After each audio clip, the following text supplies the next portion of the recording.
Hello दोस्तों, बहुत बहुत स्वागत, अभिनंदन एक बार फिर से RDX GS गुरु में। दोस्तों, आज मैं आपको कुछ पढ़ाने नहीं आया हूँ। सिर्फ मैं आपसे कुछ बात करने के लिए आया हूँ कि अभी जो है कल यूपी कल जो है SSC GD का रिजल्ट आया है। उसमें बहुत से लोग सफल हुए हैं, बहुत से असफल हुए हैं। अच्छा, तो जो सफल हुए हैं अपना एंजॉय कर रहे हैं, लेकिन जो असफल हुए हैं निराशा में जी रहे हैं। तो उस निराशा से निकलने के लिए मैं आपसे बात करने के लिए आज आया हूँ। देखो, ये असफलता जस्ट एक टाइम है, जस्ट एक पार्ट ऑफ लाइफ है, और इसको बढ़िया से मैनेज कर लो। आप इसको अपनी सफलता की सीढ़ी बना लो। ये आर्ट ऑफ लाइफ है। तो पार्ट ऑफ लाइफ को ज़्यादा ध्यान मत दीजिए, आर्ट ऑफ लाइफ को ध्यान दीजिए। आर्ट ऑफ लाइफ को सीखिए। जीवन बहुत लंबा है, बहुत सीखना है। आगे आपके पास बहुत अपॉर्चुनिटी आने वाली हैं। अभी हुआ क्या है, आपका एक एग्ज़ाम निकला, क्या हुआ? हो सकता है आपके जीवन में उससे भी बड़ी चुनौती हो, उससे बड़े आपको ओहदे पे जाना हो सकता है CPO दें, CGL दें, असिस्टेंट कमांडेंट बने, या कहीं PCS निकालें, हाँ, अधिकारी बने, IAS निकालें। तो आपके जीवन में अभी कोई नहीं कह सकता क्या है। जिस तरह से आप मेहनत करेंगे उस तरह से आपका जीवन आपके लिए पलकें बिछाए तैयार हैं। तो इसलिए इस असफलता को भूल कर और इसको एक सीढ़ी बनाकर, आप एक सीढ़ी बनाकर इसको जो है सफलता की ओर लेके चलिए। मैंने आज आज की जो इमेज लगाई है ना, इसलिए लगाई है। अच्छा, दूसरा क्या है, आज मैं आपको दो उदाहरण दूंगा जिन उदाहरणों से आप बहुत कुछ जीवन में सीख सकते हैं। ये एग्ज़ाम में नहीं, केवल इस एग्ज़ाम में ही सीखना नहीं है। एग्ज़ाम जस्ट एक क्या है, एक पार्ट है, छोटा सा पार्ट। जीवन बहुत बड़ा है, इसमें बहुत कुछ आपको करना है आगे। देखो, अभी मैं उदाहरण दूंगा एक अमिताभ बच्चन साहब का और एक दूंगा APJ अब्दुल कलाम साहब का। क्या होता है, अमिताभ बच्चन साहब रेडियो में, ऑल इंडिया रेडियो में जाते हैं नौकरी के लिए। किसके लिए? रेडियो जॉकी होते हैं ना, जो रेडियो पे आप आवाज़ सुनते हैं, उनके लिए, उस काम के लिए जाते हैं। तो उनकी भारी आवाज़ के लिए, हाँ जी, उनकी भारी आवाज़ के चलते उनको रिजेक्ट कर दिया जाता है, उनको सेलेक्ट नहीं किया जाता है। और अब देखो, वो अगर वहाँ सेलेक्ट हो जाते तो अपनी नौकरी करते, नौकरी के बाद रिटायर हो जाते और अपना पेंशन ले रहे होते। कोई नहीं जानता। हमको ऐसे महानायक मिलते, ऐसे इतने बड़े देश को नायक मिलता, अमिताभ बच्चन के रूप में वर्ल्ड जान पाता, तो वो शख्सियत ख़त्म हो जाती। तो ये एक उदाहरण है। दूसरा उदाहरण क्या है, हमारे भूतपूर्व राष्ट्रपति श्री APJ अब्दुल कलाम। अभूतपूर्व उदाहरण है। वो जो है एयरफोर्स में पायलट के लिए गए थे, पायलट के लिए एग्ज़ाम देने गए, वहाँ वो रिजेक्ट कर दिए गए, असफल हो गए, पास नहीं हो पाए। और बाद में क्या होता है, मिसाइल मैन बने। दुनिया उनको missile man APJ Abdul Kalam के नाम से जानती है। और आगे चलकर देश के प्रथम नागरिक कौन होते हैं, राष्ट्रपति बने। जहाँ वो एक अपेक्षाकृत बहुत छोटी रैंक है भाई, पायलट वैसे हालांकि बड़ी रैंक है, लेकिन अब राष्ट्रपति से तो बहुत छोटी रैंक है। कहाँ वो एक पायलट बनने के लिए गए थे, और बाद में तीनों सेनाओं के, यानी पूरे फोर्सेज के महानायक, कमांडर, चीफ कमांडर बने। राष्ट्रपति कमांडर होते हैं ना। तो ये एक हमको हमको उदाहरण है, हमारे जीवन में सीखने के लिए प्रेरणा है कि देखो, एक सफलता, एक सफलता आपको चेंज कर सकती है, लेकिन असफलता आपको तोड़ नहीं सकती। असफलता मिली तो उसको चुनौती को स्वीकार करो और आगे के लिए तैयार हो जाओ। अब देखो, जैसे कि हरवंश राय बच्चन, अमिताभ बच्चन साहब के पिताजी थे ना, हरवंश राय बच्चन साहब ने बोला है कि असफलता एक चुनौती है। असफलता असफलता एक चुनौती है, इसको स्वीकार करो। क्या कमी रह गई सोचो और विचार करो। जब तक न सफल हो नींद चैन को त्यागो तुम। संघर्षों का मैदान छोड़ मत भागो तुम। कुछ किए बिना ही जय जयकार नहीं होती। कोशिश करने वालों की कभी हार नहीं होती। तो ये बात सही है। असफलता मिली है, ठीक है। अब देखो, अब आपके पास दो ऑप्शन है, या तो 10-20 दिन, महीना भर इसको पकड़ के रोते रहो, मैं सेलेक्ट नहीं हुआ, आपके घर वाले परेशान रहे, आप भी परेशान रहो। वहीं आप एक चुनौती के रूप में लो, आगे आपके पास बहुत अपॉर्चुनिटी हैं। जैसे कि अभी देखो, सितंबर में दिल्ली पुलिस का एग्ज़ाम, दिल्ली पुलिस के नोटिफिकेशन आने वाली है। नवंबर में शायद उसका टेंटेटिव प्रोग्राम है, नवंबर में एग्ज़ाम होगा।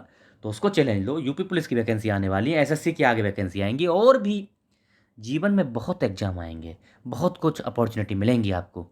लेकिन अब आपका काम ये नहीं है कि आप उन्हीं पुरानी चीज़ों को या इसको सफलता को लेकर रोते रहो, बल्कि ये विचार करो, GS में कमी रह गई आपकी, मैथ नहीं बना सही से, या रीजनिंग को सही से डील नहीं कर पाए, क्या हिंदी को हम सही से अटैम्प्ट नहीं कर पाए, क्या कमी रही? जो इंग्लिश दे रहे हैं, इंग्लिश में कम नंबर रह गए, तो ये देखो कि मेरे नंबर कम हुए तो क्यों हुए, कहाँ मैंने गलती की, उस गलती को पहचानो, उस गलती पे काम करो, तब आप सफलता की ओर बढ़ रहे हो और सच्चे मन से प्रयास कर रहे हो।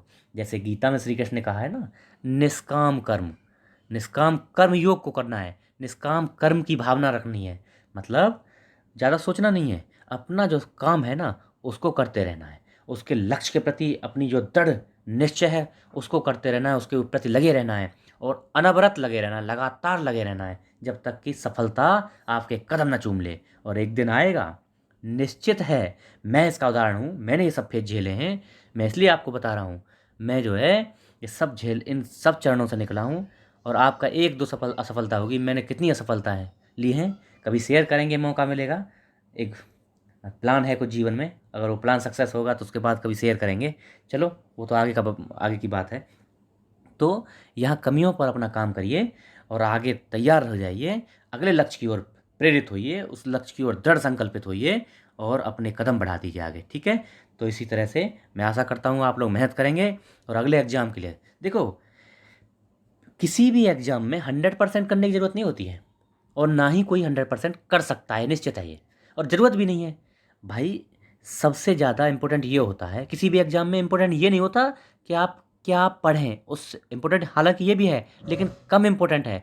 लेकिन ज़्यादा इम्पोर्टेंट क्या है, क्या न पढ़ें, कितना पढ़ें, ये इम्पोर्टेंट है, किस किस को छोड़ें, ये भी इम्पोर्टेंट है। तो इन सब चीज़ों पे काम करिए। अगर आपकी समझ में नहीं आ रहा है तो कमेंट बॉक्स में बताइए, मैं इन पे काम करूँगा, आपके एग्ज़ाम के हिसाब से काम करूँगा। अगर आप देखो यूपी के हैं या नॉर्थ बेल्ट के हैं, यूपी के आसपास के, तो आपको मैं एक सजेशन दे रहा हूँ अभी, आप जो है यूपी पैट पीईटी का फॉर्म आ गए हैं, उनको भर लीजिए। और मेरा मानना है कि अभी 24-25 तारीख के लगभग भरिए उसको, और आप उसको दीजिए, उसमें परसेंटाइल बनाइए बढ़िया। मैं आपको दिखा, इस पर ऑलरेडी मैंने चैनल पर डाल रखा है, मेरे 99.48 परसेंटाइल है। मैं जॉब कर रहा हूँ, उसके बाद भी मैंने इतना परसेंटाइल बनाया 99.48। जिसने दिया है वो जानता होगा, इतना आसान खेल नहीं है। तो मैं लाया हूँ, कोई भी एग्ज़ाम अभी आएगा उसके लिए मैं क्वालिफाई हूँ। तो ऐसे आपको बनना पड़ेगा भाई। और ये ऐसे नहीं है कि मैं एक दिन में बन गया, इसके पीछे बरसों की मेहनत है, बरसों की लगन है, तपस्या है। तो आपको भी वो तपस्या से निकलना पड़ेगा, ये रोना धोना छोड़ के।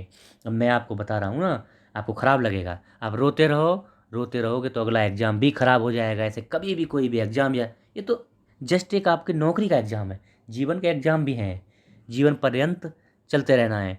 आईएएस श्री जायसवाल साहब हैं, उन्होंने कहा है कि आदमी अगर मेहनत करना छोड़ दे और ये स्ट्रगल ना आए जीवन में, तो वो एक डेड बॉडी के समान है।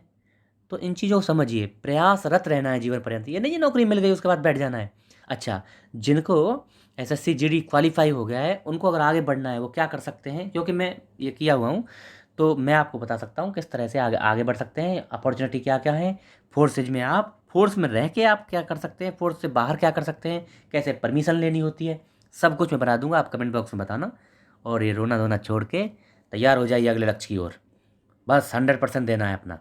और कमेंट बॉक्स में बताइए जो आपको चाहिए, जिस सिलेबस पर डिस्कशन करना है ना, पूरे सिलेबस पर डिस्कशन करेंगे, कैसे एक एक पॉइंट को लेके, एक एक पॉइंट को लेके कैसे तैयारी करनी होगी, कैसे उसको साधना होगा, कैसे हम आगे बढ़ेंगे, है ना। इस पर काम करेंगे और दोनों मिलकर, हम लोग दोनों मिलकर आगे किसी भी एग्जाम को 100% फोड़ेंगे, है ना। मैं ऐसे कई लोगों को जानता हूँ जो पॉइंट कुछ नंबर से रह गए हैं। अब सोच के देखिए, उनको दुख तो होगा, लेकिन कोई बात नहीं, ये जीवन का हिस्सा है, मैंने बताया ये पार्ट ऑफ लाइफ है। इसको सही से मैनेज करना, अच्छे से इसको आगे के लिए यूज करना, ये आर्ट ऑफ लाइफ है। तो आर्ट ऑफ लाइफ पे काम करिए, पार्ट ऑफ लाइफ चलते रहेगा जीवन में, ये दुख सुख असफलता सफलता सब आते रहेंगी, ठीक है। ज़्यादा इन पर गौर नहीं देना है, बस अपने टारगेट की ओर लगे रहना है, ठीक है। आशा है आप मेरी बात को समझेंगे और मैं आपसे अपेक्षा रखता हूँ कि थोड़ा काम करिए, फालतू चीज़ों में मत उलझिए, बस अपना एकाग्र हो जाइए। और ये घर जाना, इंस्टा चलाना, फेसबुक चलाना, व्हाट्सअप चलाना, मतलब सोशल मीडिया से दूर हो जाइए भाई। ये आप नहीं चाहेंगे तब भी आपका हाथ जाएगा। ये हर्डल है, आपकी सफलता में हर्डल है, सफल हो जाएं उसके बाद खूब यूज करिए, ठीक है। सोशल मीडिया से दूरी रखना है, ज़रूरत की चीज़ बस सोशल मीडिया पे देखनी है, जो काम की मतलब हो। यूट्यूब देखना है काम का, फालतू के शॉर्ट्स नहीं देखने, ठीक है। इन सब पे कंट्रोल करिए, आप अपने अंतर मन में झांकिए, आपको खुद पता चल जाएगा कि मैंने गलतियाँ की हैं, मैंने अपना 100% नहीं दिया, इसलिए मेरा सिलेक्शन नहीं हुआ है। तो उन चीज़ों को पहचानिए, पहचानने के बाद आगे बढ़िए, ओके। तो थैंक यू, जय हिंद। आप लोग मुझे बिल्कुल उम्मीद नहीं, पूरा विश्वास है कि आप लोग मेहनत करेंगे और एक दिन ज़रूर सफल होंगे, और इसी चैनल पे मुझे कमेंट करके इस कमेंट बॉक्स में बताएंगे कि मैं आपके बातों से मोटिवेट हुआ और मैं ये मैं करने वाला हूँ या करने वाली हूँ। ठीक है, आशा करूँगा, आपसे बहुत ज़्यादा अपेक्षाएं हैं दोस्त, और फिर हम इस पर इंटरव्यू भी करेंगे आपका। सेलेक्ट होइए, कमेंट बॉक्स में बताना, इंटरव्यू होगा इसी चैनल पे। ठीक है, हम और दोनों, अब आप दोनों मिलकर एक साथ मेहनत करेंगे और सफल होंगे। ओके, मैं आपको 100% अपना दूंगा, लेकिन आप भी से अपेक्षा है, और आप भी ईमानदारी बरतिए, अपना 100% देना है। ओके, जय Hind, thank you so much, और लगे रहिए बस। Okay, thank you so much.